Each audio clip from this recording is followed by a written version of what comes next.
Okay, afternoon, YouTube, and thanks for joining me here at Wild Irish Bushcraft and Survival. I'm Chuck, I'm your host. Okay, so today we've got a bit of a treat. It's the Schrade schf29. Now the funny thing is the schf29 looks an awful lot like the schf30. The only difference being, of course, is the sheaths. I'll tell you that right now. That's the only difference. But let's jump into this. Let's take a look at this wonderful bit of blade, which again always emulates my take on survival on the cheap, bushcraft on a budget. And that's why we're going to talk about this one today. So to start off, let's take a look at the old blade itself. And now I'll tell you right now, I was mucking about with this earlier, and I batoned it and everything else. Now we're talking about a sharp blade right here. And I was meant to bring out some proper paper, but it makes no difference. This is a sharp blade. And this paper has been knackered about, so this paper's not fresh and everything else, but you can see it just goes right through, blink of an eye. This is a sharp piece of blade. And speaking of which, I happen to have just written down the specs of it right here. However, the blade itself, okay, it's a 5-inch blade. All right, and we're talking about a wonderful powder coating. Now, some of you guys like the powder coating. I could take a leave it. Honestly, because when you're beating the hell out of the blade, it's gonna knock that out. So I'm not altogether jazzed about it, but it is what it is. I can't complain about it. All right, it does keep it from welding away now. Okay, so it's about what, 6.9 ounces, and here's the thing: it's the 8 CR13 MOV high carbon steel. Now, I like high carbon. I love high carbon because it's easy to sharp, and it keeps an edge and it keeps it from corroding. So that's really brilliant, okay? And the handles themselves, it's a TPE handle, and this thing, if you look, it's a full tang. I don't know if you can see that, hopefully you can. A beautiful full tang that doesn't, oddly enough, it comes with a lanyard hole, like most, and it's a nice straight on blade, a nice drop clip here, a nice clip blade, a lovely hollow grind. I like this a lot. And I mean, a really great handling, a little bit of handle jimping up here, for a little tech work and all that stuff. Now, and for a wee little bushcraft knife on the cheap, this one actually does a pretty damn good job. Now, the blade itself, it is really sharp. Okay, I mean it does now this is really nasty, dried out old wood, but let me tell you, this sucker just bites right in like so. I mean, we're cutting right in there, and it's getting really deep down in there like so. Really nice. I hope you can see this. I'm doing the camera work as well as the narration on this. So, but you can see it's really getting down inside there. It does a really good job. So it's sharp as sharp gets. I mean, you can't complain about this. The edge-wise, this has got it going on, honestly. And for stabbing ability, now of course, I have a thing about, whether it stabs or not. Now, yeah, of course, any knife stabs, all right? Any knife stabs. Is it necessary? I mean, I don't really see being attacked in nature by wood itself or by rock or anything like that. Now, I've never been attacked by a tree. So to have to stab into wood like that, I mean, it's got its purposes, I suppose, but it's really unnecessary, and it could have a bit to do with knockering the blade too. So we don't really do that. However, batoning. Now, as I said before, I was mucking about with this blade earlier, and I had been batoning with this sucker earlier, and it's still as sharp as it gets. So now here's what we're going to try. We'll do a little bit of batoning for you right here. You have to give me, I'm doing my wacky wood pile here, so hopefully you can see this. There we go. There's a wee bit of a video here like this. And again, we're not in the deep forest, so logs and stuff like that are a premium, to say the least. So we're just working now with just what we have here for wood itself. And later on, I'll be using this wood to make a hay board out of later. Now you can see, it's not a giant blade, but it's doing the job, getting through this bad boy here, right? You forgive the airplanes going ahead. Again, I haven't got to the forest to do this proper, and apparently everybody's got a mad exodus to get the hell out of California, I guess. But as you can see, it does a bit on the finish there, and that's going to happen. Like I said, the powder finish, that's going to happen. So we just knocked through that little bad boy right there, and bingo, still sharp as sharp gets. So this thing holds a edge like there's no tomorrow. So sharp goes through the wood brilliantly, nice, digs right in there. I mean, look at that sucker just going to town now. All right, sharp after knocking the hell out of that, stabbing the whole 9 yards. The handle itself, like I said, it's really great. It's got a good hold on it. It's just right for ergonomically handled. Like so, I mean, it's got the ability to go from here right to there. It's got a really good feel to it, and it's wonderfully balanced. So if you were to to decide to throw it into a tree or something like that, whatever a tree ever did to you, I don't know. But there you have it. It's nice and balanced as well. A really nice bit of blade for the cheap. Okay, so there's the blade itself, and now naturally what we also look into is the sheath.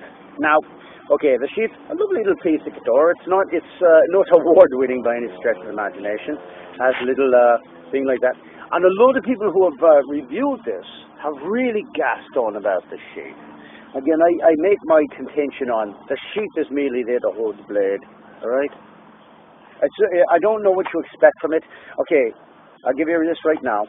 We'll strap it into place. A lot of guys, it makes a lot of noise. I have several blades, all right?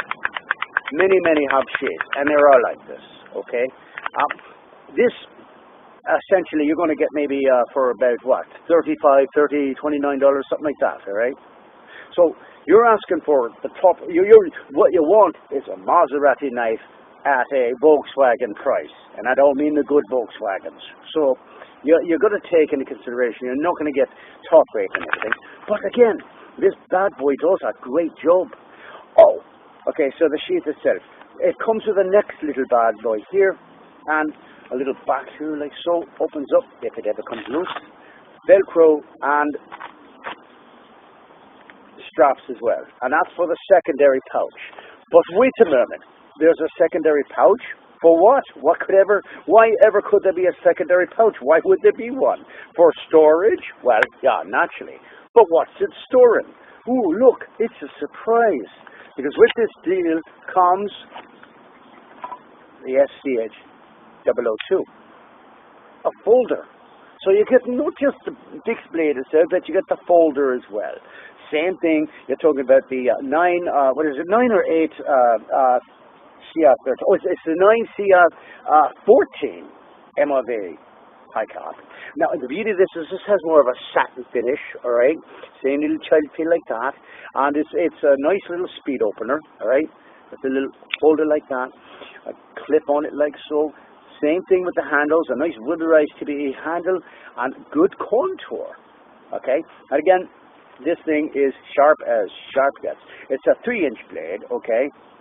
Overall length about 18 inch in one, and it's about 5 ounces of weight on it. Now, this particular thing for an EDC, this is actually not a bad blade at all. It's a liner locker. Now, I like the liner lockers. I don't know what your feelings are about them. Mine, I like the liner lockers. I'm always keen about them. Strong as it gets, doesn't fail, all right? And boom, Bob's your uncle back in there like that. And this it fits right in the thing here. Now, am I going to use this pouch for this knife here? No, my friends. This is going to work my multi-tool, maybe a little extra paracord, as well as a fire starter is going to go in there. It's a wonderful little bit, and you just put it right on there. Utility pouch, but again, wonderful to hold this thing. Now, if I had any bone of contention whatsoever about this, I would have to say it's the lack of the spinal liner right there, though. Okay. Aside from that, I have no. But I mean, let me take a look. Take a look at the Kershaw that I carry, my ADC here. Now, this one has a bit of it, but it's not full. So you can see it's not. I mean, is it a deal breaker? Not by a long shot, my friends.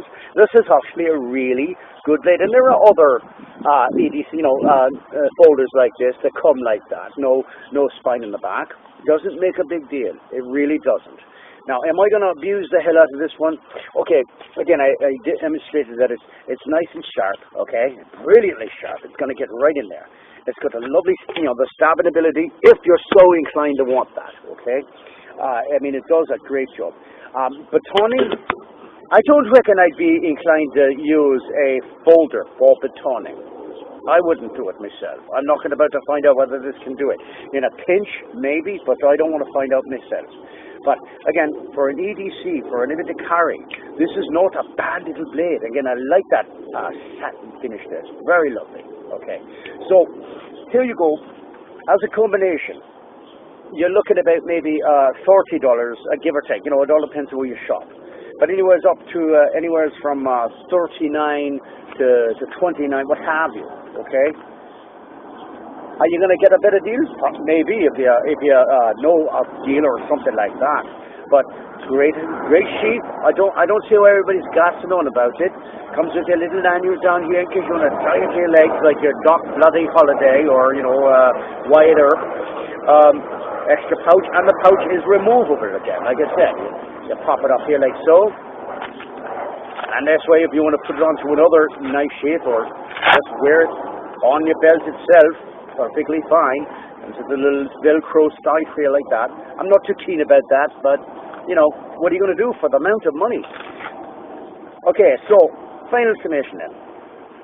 It batons brilliantly. You saw that. It does a good job of it. And I had previously batoned it, so I kind of knocked the hell out of this blade already.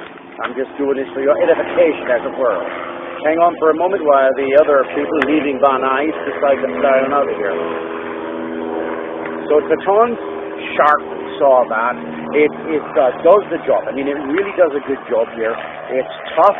The powder coating, all right. Is it my favorite? Not by a long shot, but what are you going to do? Oh, now it doesn't come with a fire steel. However, people are always about, well, the 90-degree edge. Does it actually use good for a fire steel? Well, I'll tell you what. Not to be outdone and never to be unprepared. We'll just see how it works with throwing flint, okay? And as you can see right there, it does a great job. Boom, just like that. So it's going to do good work with your fire steel as well, your little ferro rod, as it were. And it doesn't come with a fire rod. You have to buy your own. Boo-hoo! You're still going to get a great deal out of this. Okay, so chops, sharp. I'm sure it's got well balanced for throwing. I'm not going to find out for you. But it does a great job. Okay, the cons, okay, it's a bit noisy. Oh, boo-hoo, call the ambulance. All right? You're not using it to do tactical work. You're not going to sneak in and assassinate somebody. You're using it for a bushcraft knife. All right? A lot of blades are a bit noisy like that. I mean, you're not getting a Maserati for a Yugo price, okay? For an Aldo, you're looking at a really nice, a good bargain. 2 blades, essentially you're looking at $15 a blade, and really good quality made, really great handles, the whole 9 yards. Okay, on a scale of 1 to 10, I got to tell you, I'd give it up there in the 8, maybe 8.5. All right, I'd even go inching over to maybe 9. It's a couple of things I'm not too keen about with the folder. Yeah, on the sheath, a bit noisy, but aside from that, but again, full tang, great handle. Great feel to it. And again, now chopping wise, I did not address that because let's face it, this is not a really heavy blade. So chopping, I mean, it can get in there, but it's not a chopper. Right? By no stretch of the imagination is this a chopper. But I mean, it can get in there. It can do a bit of chopping. I mean, I'm here. You'll see right there. I mean, that's what I just started on. Okay. Now, L. For the blade size itself, watch right there now. I don't know if you can see that in the camera, so we'll just start in here. And for the size of the blade it's getting in there. It's doing its work. For the size of blade, for a 5-inch blade, come on, that ain't bad. Add that to it. No hot spots while I was doing it. No vibrations here or anything. Yeah, I would be 8.5, almost up to a 9 for this. So, again, The only difference, like I said before, between this and the 30 is the 30 comes with a Kydex sheath and no extra. I believe that's the only difference you'll find. Anyways, so there it is in a nutshell. The SCH20 or the SCHF29, a brilliant little bit of bushcraft knife that will get you through some sticky situations and probably get you through the most harrowing experience you'll ever have outdoors. So once again, if you like what I'm saying, by all means, leave a comment, put a thumbs up, and if you subscribe if you would. I tell you what, here's the deal: you subscribe to my channel, I'll subscribe to yours. How could you beat that? So once again, for Wild Bushcraft, or part 2, Wild Irish Bushcraft and Survival, I'm Chuck, your host. Thanks an awful lot. You guys enjoy. Sláinte.